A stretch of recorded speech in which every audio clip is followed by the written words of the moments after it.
बात बताओ, पहले तो आप सीधे बैठो, पालथी लगाकर बिल्कुल सीधा।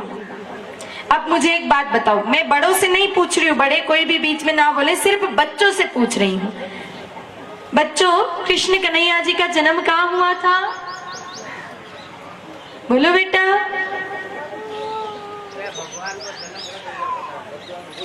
कहाँ हुआ था भगवान का जन्म? इधर वाले बच्चे बताओ, कहाँ हुआ था?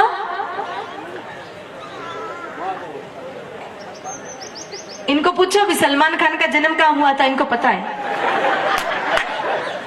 अब मेरे भाई बहनों, ये हंसने की बात नहीं है, ये डूब मरने की बात है। मतलब हमारा सनातन धर्म किस दिशा में जा रहा है, आप थोड़ा इस बात से कल्पना कर लीजिए कि हमारे बच्चों को ये तक नहीं पता है कि राम कृष्ण का जन्म कहाँ हुआ है। तो आप विचार कर सकते हो कि ये बच्चे हमारे धर्म को आगे बढ़ाएंगे?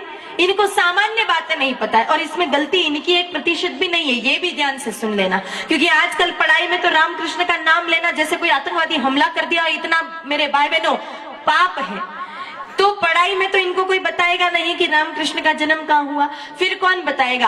पहले बच्चों को पता होता, क्योंकि दादा दादी कहानियों के माध्यम से बच्चों को बता देते थे। पर आज कहाँ किसको फुर्सत है? दादाओं को तो दिन भर चबूतरे पर बैठ करके इधर उधर की परपंचायती राजनीति की बातें करने से फुर्सत नहीं, या फिर चौराहे पर बैठ करके ताश पीटने से फुर्सत नहीं, और दादियों को इधर उधर सास बहू की थारी मारी करने से फुर्सत नहीं। तो फिर इन बच्चों को कौन बताएगा कि राम कृष्ण का जन्म कहाँ हुआ है? मेरे भाई बहनों, ये बहुत ही शर्म की बात है कि हम हिंदू बच्चों को नहीं पता कि रामकृष्ण की कहाँ जन्म हुआ, ये जबकि ये धर्म की सामान्य बातें हैं। आप देखना, मुस्लिम संप्रदाय के इतने बच्चे होते हैं ना, वो सुबह सुबह टोपी लगाकर हाथ में अपने धर्म की धार्मिक पुस्तकें लेकर के तालीम लेने जाते हैं, उन धर्म की शिक्षा ग्रहण करने जाते हैं। क्यों? क्योंकि उनके माँ बाप ने उनको सिखाया है कि धर्म पहले है और बाकी सारी बात बाद में है। लेकिन हमें इससे कोई मतलब नहीं, हमारा धर्म जाए भाड़ में। जैसे ही बच्चा कुछ पढ़ने लग जावे तो आप अपने बच्चे को ए फॉर एप्पल और बी फॉर बॉल वाली किताब जरूर ला करके दोगे।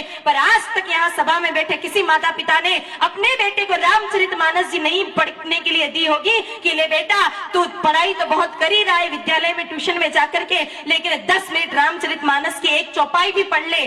कभी आप लोगों ने अपने बच्चों को गीता जी ले जाकर के नहीं दी कि ले बेटा एक श्लोक तू गीता जी का भी पढ़ ले? अरे पढ़ लिख करके धर्म की शिक्षा तो आपने दी नहीं, तो फिर ऐसा बेटा क्या करेगा? पढ़ाई लिखाई करके संस्कार तो आए नहीं। क्योंकि आजकल की पढ़ाई में संस्कार आएंगे ये तो कल्पना भी मत करना, क्योंकि आजकल जो मैकाले शिक्षा पद्धति है वो पूरे भारत को बर्बाद करने पे टिकी है। मेरे भाई में सिर्फ पेट भरने की शिक्षा दी जा रही है, बाकी धर्म का या फिर संस्कारों की कोई बात आजकल की पढ़ाइयों में होती नहीं है। तो फिर क्या होगा? पढ़ लिख करके बड़ा आदमी बन गया, लुगाई को लेकर आप माँ बाप को यहाँ सड़ने के लिए छोड़ देगा और भाग जाएगा। इसलिए बच्चों को बचपन से धर्म की शिक्षा दो। रामचरितमानस जी एक चौपाई रोज पढ़ाओ, ताकि कम से कम वो समझ पाए कि एक बेटे का कर्तव्य क्या होता है, एक पति का कर्तव्य क्या होता है, एक मित्र का कर्तव्य क्या होता है, भाई का भाई के प्रति क्या कर्तव्य होता है। मेरे भाई बहनों, जब तक धर्म जानते थे तब तक भाई भाई भी पूरी जीवन भर एक घर में गुजार देते थे। आजकल पत्नी आवे 8वें दिन दोनों को अलग अलग करना पड़ता है, नहीं तो मेरे भाई बहन 90 दिन कोर्ट में दिखेंगे, दोनों एक दूसरे पर